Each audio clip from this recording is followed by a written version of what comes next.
नमस्कार। जब से भारतीय जनता पार्टी ने अगले नए राष्ट्रपति उम्मीदवार की घोषणा की है, तभी से लोगों के जहन में द्रौपदी मुर्मू जी के बारे में जानने की जिज्ञासा उठा है। आज के इस सेशन में हम लोग द्रौपदी मुर्मू जी के जीवन के संघर्ष के बारे में बताएंगे। द्रौपदी मुर्मू जी के जीवन से मुझे एक शायरी याद आ रहा है। जीवन के संघर्ष में टूटा भी हूँ, बिखरा भी हूँ। जीवन के संघर्ष में टूटा भी हूँ, बिखरा भी हूँ। ऐ जिंदगी तेरी ठोकरों से मैं निखरा भी हूँ। द्रौपदी मुर्मू जी का जन्म 20 जून 1958 को उड़ीसा के रायरंगपुर में हुआ था। उनके पिता का नाम बिरंची दास टुडू और पति का नाम श्यामचरण मुर्मू है। वह संथाल परिवार से आती है। उनका लालन पालन एक आदिवासी परिवार में हुआ। द्रौपदी मुर्मू ने अपने निजी जीवन में बहुत सारी कठिनाइयों का सामना किया, क्योंकि वर्ष 2009 में 25 साल की उम्र में उनके एक बेटे की मृत्यु असम में हो गई थी, जिसका उन्हें गहरा सदमा लगा और वह डिप्रेशन में चली गई थी।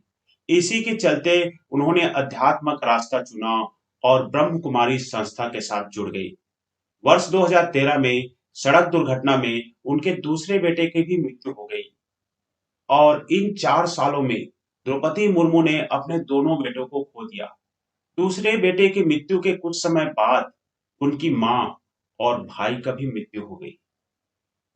इसके बाद द्रौपदी मुर्मू ने अपने इस संघर्ष को पीछे छोड़ आगे बढ़ने की कोशिश ही की थी, लेकिन साल 2014 में उनके पति का भी देहांत हो गया और इस प्रकार उन्होंने सभी को खो दिया। फिर भी द्रौपदी मुर्मू ने हार नहीं मानी और अपने डिप्रेशन के खिलाफ लड़ाई लड़ी। उसके लिए उन्होंने अध्यात्म का सहारा लिया। बच्चों और पति का साथ छूटना द्रौपदी मुर्मू के लिए कठिन दौर था, लेकिन उन्होंने हार नहीं मानी और समाज के लिए कुछ करने के लिए राजनीति में कदम रखा। मुर्मू जी देश के सबसे दूरस्थ और अविकसित जिलों में से एक में रहकर गरीबी और व्यक्तिगत त्रासदी से जूझती हुई राजनीतिक रैंकों के माध्यम से ऊपर उठी है। उनका समृद्ध राजनीतिक और प्रशासनिक अनुभव भाजपा पार्टी के साथ उनके द्वारा आसीन विभिन्न पदों पर नजर आता है। 2002 में वे भाजपा एसटी मोर्चा की कार्यकारी सदस्य थी। 2004 में वह रायरंगपुर में विधायक बनी और 2006 से 9 तक भाजपा की एसटी मोर्चा की प्रदेश अध्यक्ष नियुक्त की गई। 2015 में उन्हें झारखंड के राज्यपाल नियुक्त किया गया, तो वह इस पद में संभालने वाली पहली महिला बनी। द्रौपदी जी का बचपन गरीबी और अभाव में बीता। ऐसे स्थितियों में भी संघर्ष करते हुए उन्होंने ऊंचाई को छुआ। उन्होंने बीए तक का शिक्षा हासिल की और उड़ीसा में सिंचाई और बिजली विभाग में एक जूनियर असिस्टेंट के पद से लेकर पावर में मौजूद पार्टी की ओर से राष्ट्रपति पद के उम्मीदवार नामित होने का सफर एक आदिवासी नेता मुर्मू जी के लिए बेहद लंबा और मुश्किल रहा है। उन्होंने जेंडर, सामाजिक विभिन्नताएं और सामाजिक बेड़ियों को तोड़कर मेहनत और ईमानदारी के दम पर अपने लिए एक विशेष जगह बनाई है।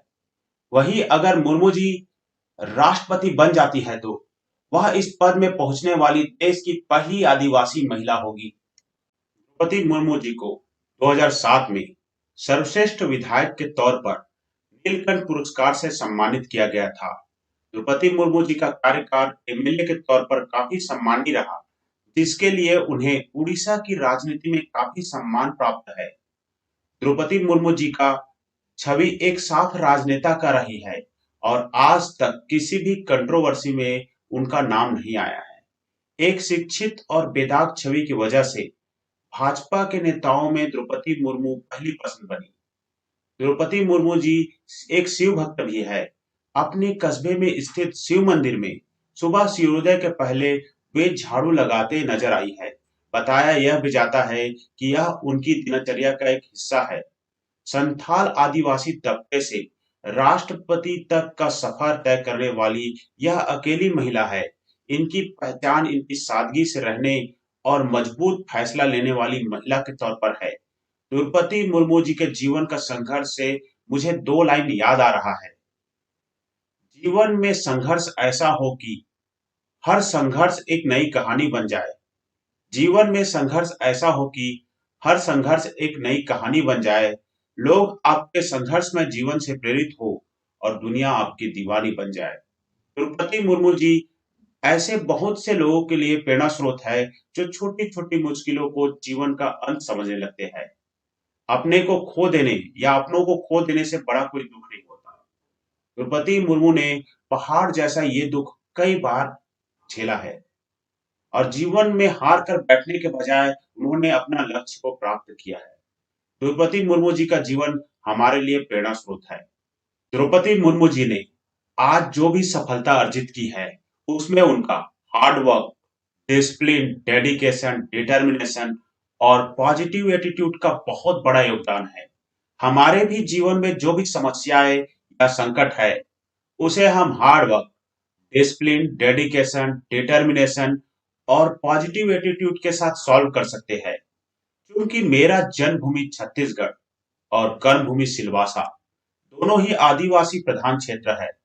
अतः मुझे भी दिल से प्रसन्नता होगी अगर वो राष्ट्रपति बनती है। दोस्तों, आप अपनी राय कमेंट्स पर रखिए। अगर आपको वीडियो अच्छी लगी हो तो वीडियो को लाइक और शेयर कीजिए। बेल नोटिफिकेशन के साथ चैनल को सब्सक्राइब कीजिए ताकि आने वाले सेशन का नोटिफिकेशन आपको सर्वप्रथम प्राप्त हो। जय हिंद, जय भारत।